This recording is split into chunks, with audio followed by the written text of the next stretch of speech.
So what is intuition? Intuition simply means being in tune with your environment, with your body, and the energies around you. It is your inner knowing, sensing of those energies that is innate to your being. As an energy being yourself, you can get in contact with other energy beings and read or experience their energy. In fact, you do it all the time without even realizing it. Intuition is not something extraordinary or unnatural.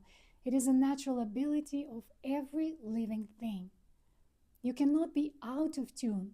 You cannot switch that part of you off. You can ignore it or dismiss it, though.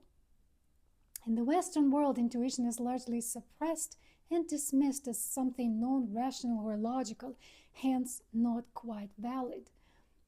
But it is a valuable tool that you can cultivate and use consciously, other than just experiencing it on occasion. Animal and plant life, especially wildlife, would be a clear example of being highly in tune with their environment, which helps them to survive and thrive living on the planet. Animals will sense when natural disasters are going to occur and flee those areas. Plants will anticipate the weather change and prepare themselves for it. Animal and human bodies react to lunar cycles, earth cycles, and many other cycles that naturally occur on the planet without much conscious awareness of it. Both human beings and animals are innately in tune with their bodies, being able to tell when it's time to eat, to drink, to sleep, to rest, or change activity.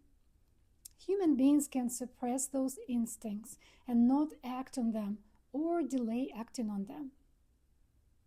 When it comes to receiving clear and loud cues from the body about what is needed at the moment, it is fairly straightforward. You feel hungry, you eat. You feel cold, you put clothes on. You feel sleepy or tired, you rest. But what about other, more subtle cues that your body might be experiencing that you cannot easily explain or act upon? People call this ability the sixth sense, meaning that it cannot be ascribed to the normal 5 human senses. It is something beyond them, not easily identifiable. Have you ever been able to smell something that's not there? Or feel someone's presence? Or know who's calling you? Have you ever had a feeling of doom all of a sudden, or a desire to leave the place that you were at, or a person that you were speaking to? Those are all examples of tuning into the energy of the place, a person, environment, or an object, and reading the information coming from them. All living things, including people, have the ability to read the environment, to read people, events, and even physical objects or words. The energetic reading will feel differently than your normal 5 senses, but it might also be translated into some or all of your 5 physical senses. You might have physical sensations associated with it, either feeling colder or hotter, feeling lighter or happier, or suddenly experiencing fatigue or burst of energy. You might have confusion or a strong desire to do something. Those sensations might be strong or very subtle. They might compel you to do something, or just be purely a sensation or an insight. The physical reaction will come from information being received on the energetic level and will depend on your alignment with it, your compatibility with it, at least at that moment. You might notice that being with a specific person drains your energy, or on the contrary makes you feel energized or uplifts you. The same goes for being in a certain place or experiencing specific events. At all times, you will have a choice to either align with those energies or not align with them and remove yourself from their influence.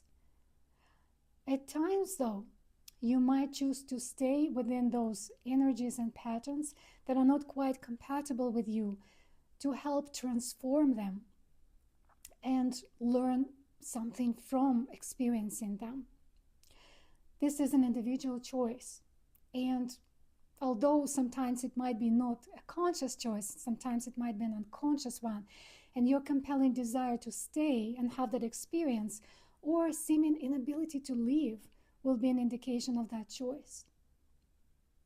So how do you discern intuition from the ego? In short, intuition doesn't have an agenda. It doesn't have a goal. It doesn't have a task of making you feel a certain way. It doesn't try to make you get to a specific point. It doesn't try to make you choose a path or make a certain decision. It has no agenda, no judgment. It doesn't really care which path you take. It's like a compass that shows you a direction, but it is your choice whether you choose that path or not. The compass doesn't really care. It is a feeling, a knowing, the information that you might choose to act or not act upon. To discern it, you might ask yourself, what do I feel in my body? What are the sensations I'm having? Are those sensations pleasant or unpleasant? Do they make me want to do something? Here you need to be a neutral detective, a curious witness, an observer. Do not try to explain or analyze what you're feeling or connect your feelings with previous experience. From that feeling, you will know if that decision aligns with you or not, if it feels right in your body or not, if it fits with your inner truth or not. By doing exercises on how to strengthen your intuition that I share in other video, which I will link in the description, you will be able to strengthen your intuition and get in touch with your inner knowing more easily and more quickly. So when is the feeling coming from the ego? When it comes from the ego, you will know it. There will be an agenda behind it. You will know that there is desire or fear or aversion or an association with something from the past. It will be difficult for you to clear your mind and stay neutral because there will be an emotional charge associated with that. You might feel mixed feelings, confusion or resistance, not being able to move forward and make a decision with confidence and with clarity. If that happens, no need to panic. It is time to explore with compassion and kindness to yourself. It's time to see what is there causing that resistance. It's an invitation to gain clarity and remove resistance and confusion. By asking yourself, what is the outcome that I want to have from this and why? What do I expect from it? You might see if there is an agenda there, or if there's something you want or don't want or expect to happen. By asking yourself, why do I want it or not want it so much? How do I want to feel? What do I need?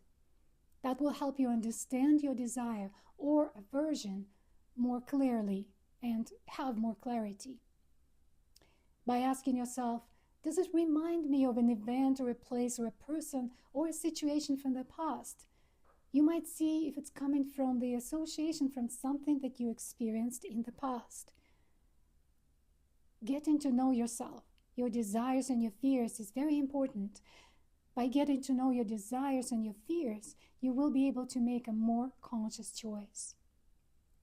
I have to say that having a strong feeling toward the desired outcome is not always an indication that you failed at using your intuition. It's not to say that when you desire something or fear something or expect something to happen, you're operating solely from your ego against your intuition. Your intuition might be very well aligned with your desires or fears and not be in opposition to them. You may want something to happen, and this something may be actually good for you. Or you might be cautious about something, and your intuition will be telling you to move away from it. So what if you have an intense desire for something, but your intuition is telling you that it's not good for you? Do you act on your desire or do you act on your intuition? It is always your choice to act or not act on your desire. Understanding your desire is important because understanding why you desire it is very helpful, because then you can make a more conscious choice. You may discover that your desires actually coming from lack, and you might choose to give yourself what has been lacking from your life in a different way. Or you might choose to fully step towards that desire and experience what it is there to experience and learn from it. There's no right or wrong here. Whenever there is a strong desire or strong aversion, there is a great learning potential. And that strong emotion might be just moving you towards that learning experience. So how do we strengthen our intuition?